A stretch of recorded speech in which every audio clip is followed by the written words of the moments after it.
നമസ്കാരം. പുതിയൊരു വീഡിയോയിലേക്ക് എല്ലാവർക്കും സ്വാഗതം. കേരളം ഈ അടുത്ത് കണ്ട ഏറ്റവും വലിയൊരു വിവാദ വാർത്ത നെയ്യാറ്റിൻകര ഗോപൻ സ്വാമി സമാധി. അങ്ങനെ വിവാദ വാർത്തകൾക്കും ചൂടൻ ചർച്ചകൾക്കൊക്കെ ഒടുവിൽ ആ ഒരു മഹാസമാധി നടന്നിരിക്കുകയാണ്. ആശുപത്രിയിൽ നിന്നും ഘോഷയാത്രയോടുകൂടി സ്മൃതി മണ്ഡപത്തിലേക്ക് കൊണ്ടുവന്ന ഗോപൻ സ്വാമിയെ മഹാസമാധിയായി ഒരുപാട് നേരത്തെ ചടങ്ങുകൾക്കൊടുവിലാണ് ഈ ഒരു മഹാസമാധി അവസാനിച്ചിട്ടുണ്ടായിരുന്നത്. ഒരുപാട് സന്യാസിമാരും പേരുകേട്ട കുംഭമേളയിലൊക്കെ പങ്കെടുത്തിട്ടുള്ള സന്യാസിമാരും യോഗിമാരും ഋഷിമാരും ഒരുപാട് രാഷ്ട്രീയ സാമൂഹിക സാംസ്കാരിക മേഖലയിലെ ഉന്നതിയിലിരിക്കുന്ന ഒരുപാട് വ്യക്തികളും ഹൈന്ദവ സംഘടനകളായിക്കോട്ടെ അങ്ങനെ ഒരുപാട് ആളുകൾ പങ്കെടുത്തിട്ടുള്ള അല്ലെങ്കിൽ അതിൻ്റെ ആ ഒരു സാന്നിധ്യം അറിയിച്ചിട്ടുള്ള ഒരു മഹാസമാധി തന്നെയാണ് ഇന്നലെ നടന്നത്. എന്തായാലും വളരെയധികം മംഗളകരമായ ഒരു കാര്യം നടന്നു. ഇത് ഇവർക്ക് കുറച്ച് മുൻപ് ചെയ്താൽ മതിയായിരുന്നു. തങ്ങളുടെ അച്ഛൻ സമാധിയായി എന്ന് പറഞ്ഞുകൊണ്ട് ഒരു പോസ്റ്റർ അടിക്കുന്ന നേരത്തെ ഇതുപോലെ നാട്ടുകാരോട് അച്ഛൻ ഇങ്ങനെ ഒരു ആഗ്രഹം ഉണ്ടായിരുന്നു എന്ന് പറഞ്ഞ് ഈ ബന്ധപ്പെട്ട അധികാരികളെയോ നാട്ടുകാരെയോ അറിയിച്ചുകൊണ്ട് ഒരു സമാധി നടത്തിയിരുന്നു എന്നുണ്ടെങ്കിൽ ഈ ഒരു വിഷയം ഇത്രയധികം വിവാദം ആവില്ലായിരുന്നു. പക്ഷെ അതുകൊണ്ട് ഇവർക്കിപ്പോൾ യാതൊരു വിധത്തിലുള്ള നഷ്ടവും ഉണ്ടായിട്ടില്ല. അവർക്ക് എക്സ്ട്രാ പബ്ലിസിറ്റി കിട്ടിയിരുന്നു എന്നുള്ളതാണ് ഏറ്റവും വലിയൊരു സത്യം. കാരണം ഇവർ മനസ്സിൽ കണ്ടതും അത് തന്നെയാണ്, ഒരു ബിസിനസ് സാമ്രാജ്യം. കാരണം ആൾദൈവങ്ങൾ എന്ന് പറയുമ്പോൾ തന്നെ ആൾദൈവങ്ങൾക്ക് ഇപ്പോൾ അത്രയധികം മാർക്കറ്റിംഗ് ആണ്. അങ്ങനെയുള്ള ആൾദൈവങ്ങളുടെ കാലിൽ വീണ് ആ ഒരു പാദത്തിൽ വീണ് വെള്ളം കുടിക്കാൻ വരെ തയ്യാറായിട്ടുള്ള ഒരുപാട് ഭക്തരുണ്ട്. അങ്ങനെ ഇരിക്കെ പെട്ടെന്നൊരു സുപ്രഭാതത്തിൽ ഒരു ആൾദൈവം ഉണ്ടാവുകയും അത് എത്ര വേഗം വളരും എന്നുള്ളത് നമ്മൾക്ക് ആർക്കും പ്രതീക്ഷിക്കാവുന്നതിലും അപ്പുറമാണ്. അത് തന്നെയാണ് അവർ മനസ്സിൽ ഉദ്ദേശിച്ചതും. ഒരുപക്ഷെ ഇത്തരത്തിൽ സമാധിയാവുന്നു, ഈ ഒരു സമാധി കാണാനായി ആളുകൾ വരുന്നു, പിന്നീട് അതൊരു ക്ഷേത്രമാവുന്നു, തീർത്ഥാടന കേന്ദ്രമാകുന്നു, അത് മുഖേന അവരുടെ കുടുംബം രക്ഷപ്പെടുന്നു, അവർക്കൊരു വരുമാന മാർഗവുമാവുന്നു.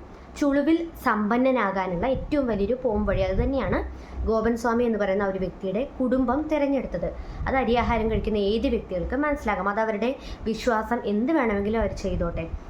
അവരുടെ അച്ഛനെ സമാധിയാക്കുകയോ മഹാസമാധിയാക്കുകയോ അതൊക്കെ അവരുടെ പേഴ്സണൽ ചോയ്സാണ്. ഇപ്പോൾ അതിൽ പോയി പൂജിക്കുകയോ വിളക്ക് വയ്ക്കുകയോ പ്രാർത്ഥിക്കുകയോ എന്ത് വേണമെങ്കിലും ചെയ്തോട്ടെ. പക്ഷേ ഇതൊക്കെ മറ്റുള്ളവർ ചെയ്യണം. അല്ലെങ്കിൽ ഹൈന്ദവ വിശ്വാസികൾ പറ്റുമെങ്കിൽ അവിടെ പോയി പ്രാർത്ഥിക്കണം, അല്ലെങ്കിൽ ആ ഒരു അനുഗ്രഹം വാങ്ങിക്കണം എന്നുള്ളതൊക്കെ ചിലർ പറയുന്നത് എന്ത് ബേസിലാണ് എന്നുള്ളത് എനിക്ക് ഇനിയും മനസ്സിലാവുന്നില്ല.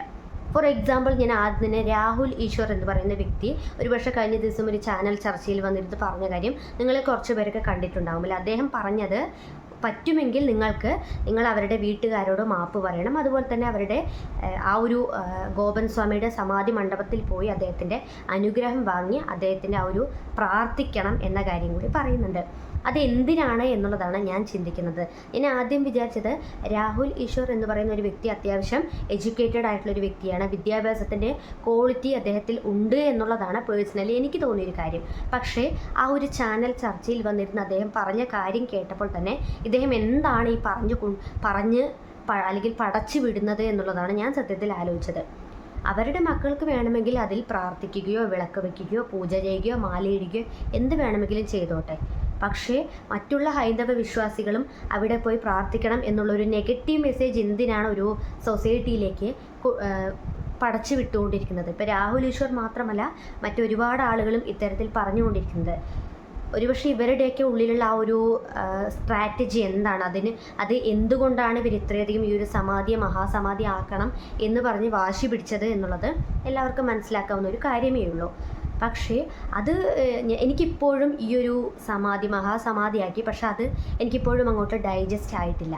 കാരണം ഒരു സാധാരണക്കാരനായ ഒരു മനുഷ്യൻ, കുറച്ച് പേരൊക്കെ അദ്ദേഹത്തിൻ്റെ പ്രൊഫഷൻ വെച്ചുകൊണ്ട്, അല്ലെങ്കിൽ അദ്ദേഹം ഒരു ചുമട്ട് തൊഴിലാളിയായിരുന്നു, അങ്ങനെയുള്ളൊരു വ്യക്തി ഒരു മഹാസമാധി എന്ന് പറഞ്ഞുകൊണ്ട് ഒരു സ്വാമിയാക്കി മാറ്റാനുള്ള എന്ത് ക്വാളിറ്റിയാണ് അദ്ദേഹത്തിന് എന്നുള്ള കാര്യങ്ങളൊക്കെ ചോദിക്കുന്നുണ്ട്. അതൊക്കെ ഒരു വശത്ത് അങ്ങനെ ചർച്ച ചെയ്യപ്പെട്ടുകൊണ്ടേയിരിക്കും.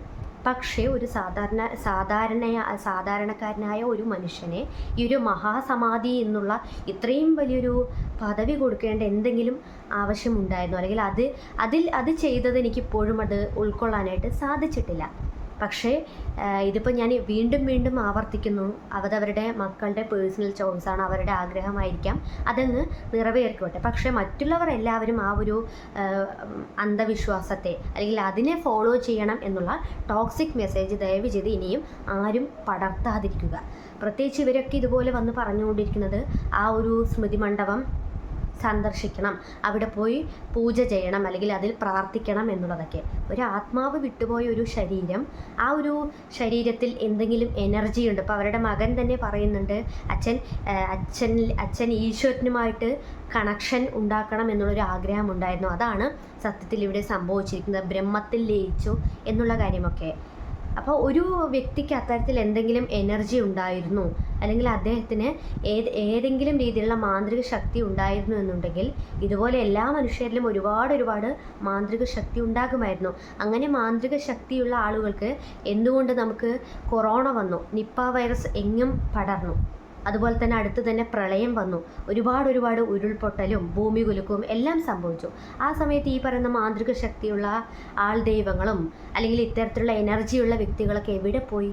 അവർക്കൊന്നും ഇതൊന്നും തടുക്കാനുള്ള, അല്ലെങ്കിൽ അവരുടെ കയ്യിൽ ഈ ഒരു മാന്ത്രിക ശക്തിയൊന്നും ആ ഒരു സമയത്തൊന്നും പ്രാവർത്തികമായിരുന്നില്ലേ? എൻ്റെ വെറുമൊരു സംശയമാണ്. അച്ഛനിലൊരു ശക്തിയുണ്ട് എന്നുള്ളതൊക്കെ ചിലരൊക്കെ ഇരുന്ന് പറഞ്ഞുകൊണ്ടിരിക്കുമ്പോൾ സത്യത്തിൽ ഇതുപോലുള്ള ചോദ്യങ്ങളാണ് ചോദിക്കാൻ തോന്നുന്നത്. മറ്റൊന്ന്, ഇവരിപ്പോൾ ഇറക്കിയിരിക്കുന്ന ആ ഒരു വർഗീയത, അവരുടെ മകൻ തന്നെ ആ ഒരു മൂത്ത മകൻ അതിനുശേഷം മാപ്പൊക്കെ പറയുന്നുണ്ട്. മുസ്ലിങ്ങൾക്കെതിരെ പറഞ്ഞ് അതിന് മാപ്പ് അപേക്ഷിക്കുന്നു, ഞങ്ങൾ ആ ഒരു പെട്ടെന്നുള്ള ഒരു സന്ദർഭത്തിൽ പറഞ്ഞതാണ് എന്നുള്ളത്. ഈ ഒരു പെട്ടെന്നുള്ള സന്ദർഭത്തിൽ ഒരു വർഗീയത അല്ലെങ്കിൽ ഒരു കലാപാഹ്വാനം നടത്തുന്നതിന് തുല്യമായിട്ടുള്ള സ്റ്റേറ്റ്മെൻറ്റുകൾ, ഇദ്ദേഹത്തിനെതിരെ കേസും വന്നിട്ടുണ്ട്. അത്തരത്തിലുള്ള സ്റ്റേറ്റ്മെൻറ്റുകൾ പറയുക, പിന്നീട് ഒരു അവസരത്തിൽ വന്നിട്ട് അതിന് മാപ്പ് പറയുക. അതുമാത്രമല്ല, അദ്ദേഹം ഒരു മീഡിയ വൈറ്റിൽ അദ്ദേഹം പറയുന്നുണ്ട്, മുസ്ലിങ്ങൾ ഇവരുടെ ഒരു ശിവക്ഷേത്രം വന്ന് ആക്രമിക്കാൻ ശ്രമിച്ചു, തങ്ങളെ ആക്രമിക്കാൻ ശ്രമിച്ചു, ഈ മീഡിയക്കാരുള്ളത് കൊണ്ടാണ് അതിനൊരു ഞങ്ങളെ രക്ഷപ്പെട്ടത് എന്നുള്ള കാര്യമൊക്കെ. ഈ ഒരു ഇവിടെയുള്ള വിഷ്വൽ, അല്ലെങ്കിൽ നെയ്യാറ്റിൻകര ഗോപൻ സ്വാമി സമാധി എന്നുള്ളൊരു വിഷയം ഒരുപക്ഷെ കഴിഞ്ഞ ഒരാഴ്ചക്കാലം മുഴുവൻ സമയം, അല്ലെങ്കിൽ ആ ഒരു എത്ര സമയം ആ ഒരു വിഷ്വൽസ് കാണിച്ചു കൊണ്ടിരുന്നു അത്രയും സമയം വാച്ച് ചെയ്ത ആളുകളാണ് ഈ പറഞ്ഞ കേരളത്തിലെ പൊതുജനങ്ങൾ. അതുകൊണ്ട് അവിടെ എന്താണ് സംഭവിച്ചിരിക്കുന്നത്, മുസ്ലിങ്ങൾ കയറി ആക്രമിച്ചോ ഇല്ലയോ എന്നുള്ളതൊക്കെ വ്യക്തമായി പൊതുജനങ്ങൾക്ക് അറിയാം. പ്രത്യേകിച്ച് അത്തരത്തിൽ ഏതെങ്കിലും രീതിയിലുള്ള വർഗീയ കലാപങ്ങളോ അല്ലെങ്കിൽ അതുപോലുള്ള എന്തെങ്കിലും ആക്രമണങ്ങൾ നടന്നിട്ടുണ്ടെങ്കിൽ തീർച്ചയായും മീഡിയാസ് അത് റിപ്പോർട്ട് ചെയ്തിട്ടുണ്ടാകും. അപ്പോൾ വെറുതെ ഇനിയും കോൺട്രവേഴ്സീസ് ഉണ്ടാക്കാതിരിക്കാൻ ശ്രമിക്കുക. ഒരുപക്ഷെ ഇവർ വിദ്യാഭ്യാസം ഇല്ലാത്തതിൻ്റെ, എനിക്ക് തോന്നുന്നു സാധാരണക്കാരായ ഒരുപാട് വിദ്യാഭ്യാസം ഒന്നും ഇല്ലാത്ത ആളുകളാണെന്ന് തോന്നുന്നു ഈ ഒരു ഗോപൻ സ്വാമിയുടെ 2 മക്കളും ആ ഒരു ഭാര്യയൊക്കെ. പക്ഷെ വിദ്യാഭ്യാസം ഇല്ല എന്നുള്ളത് കൊണ്ട് വായിൽ വരുന്നത് കോതയ്ക്ക് പാട്ട് എന്നുള്ള വ്യാജേന എന്ത് കാര്യവും വിളിച്ച് പറയാം എന്നുള്ളതല്ല. നമ്മൾ ജീവിക്കുന്ന ഒരു ജനാധിപത്യ വ്യവസ്ഥയുള്ള ഒരു രാജ്യത്താണ്. അപ്പം നമ്മൾ ഫോളോ ചെയ്യേണ്ട കുറച്ച് നിയമങ്ങളും റൂൾസ് ആൻഡ് റെഗുലേഷൻസ് ഒക്കെ ഉണ്ട്. ആ ഒരു ടേംസ് ആൻഡ് കണ്ടീഷൻസ് പാലിക്കുക എന്നുള്ളതാണ് ഏതൊരു വ്യക്തിയും മൗലിക കടമ എന്ന് പറയുന്നത്. ഞാൻ മുൻപുള്ള പല വീഡിയോസിലും സൂചിപ്പിച്ചതുപോലെ തന്നെ ഇന്ത്യ എന്ന് പറയുന്നത് ഒരു ഡെമോക്രാറ്റിക് ആയിട്ടുള്ള ഒരു കൺട്രിയാണ്. ആ ഒരു കൺട്രിയിൽ ജീവിക്കുന്ന സമയത്ത് നമുക്ക് നമ്മുടെ ഇഷ്ടപ്രകാരം എന്തും ചെയ്യാം എന്നുള്ള ആ ഒരു സ്വാതന്ത്ര്യമോ അല്ലെങ്കിൽ ആ ഒരു അവകാശമോ അങ്ങനെയൊന്നുമില്ല. ഇനിയിപ്പോൾ ഈ ഒരു സമാധിയെ പിന്തുടർന്നുകൊണ്ട് എത്രയെത്ര സമാധികൾ നമ്മുടെ കേരളത്തിൽ മുളച്ചു പൊന്തും എന്നുള്ളത് നമുക്ക് ആർക്കും പ്രവചിക്കാനാവില്ല. നെയ്യാറ്റിൻകര ഗോപൻ സ്വാമിയെ മഹാസമാധിയാക്കിയല്ലോ, എന്തുകൊണ്ട് ഞങ്ങളുടെ കുടുംബത്തിൽ മഹാസമാധി ആയിക്കൂടാ എന്നുള്ള ചോദ്യങ്ങളുമായി ഇനിയും ഒരുപാട് ആളുകൾ വരികയും ചെയ്യും. തീർച്ചയായും നെയ്യാറ്റിൻകര ഗോപൻ സ്വാമി എന്നുള്ള ഒരു ചെറിയൊരു, ഇപ്പോൾ തന്നെ അത്യാവശ്യം നല്ല രീതിയിൽ മോഡിഫൈ ചെയ്ത ആ ഒരു ഋഷിമണ്ഡപമൊക്കെ വലിയ രീതിയിലൊക്കെ മാറ്റിയെടുത്തിട്ടുണ്ട്. ഇനി അതൊരു ക്ഷേത്രമാകും, ആരാധനാലയമാകും, തീർത്ഥാടന കേന്ദ്രമാകും. ഒരുപാട് ആളുകൾ അങ്ങോട്ട് വന്നുകൊണ്ടേയിരിക്കും. അതിന് പിന്നിൽ ഒരു വലിയൊരു ബിസിനസ് സാമ്രാജ്യമായി നെയ്യാറ്റിൻകര ഗോപൻ സ്വാമി എന്ന ഒരു വ്യക്തി മാറും എന്ന കാര്യം നമുക്ക് എല്ലാവർക്കും ഊഹിക്കാവുന്നതേ ഉള്ളൂ. ഇതിന് പിന്നിൽ ഇവർ കളിച്ച ഒരു ഏറ്റവും ചീപ്പായിട്ടുള്ളൊരു കളിയാണ് ഇത് എന്നുള്ളതും കേരളത്തിലെ പൊതുജനങ്ങൾക്ക് എല്ലാവർക്കും അറിയാവുന്ന ഒരു കാര്യം മാത്രമേ ഉള്ളൂ.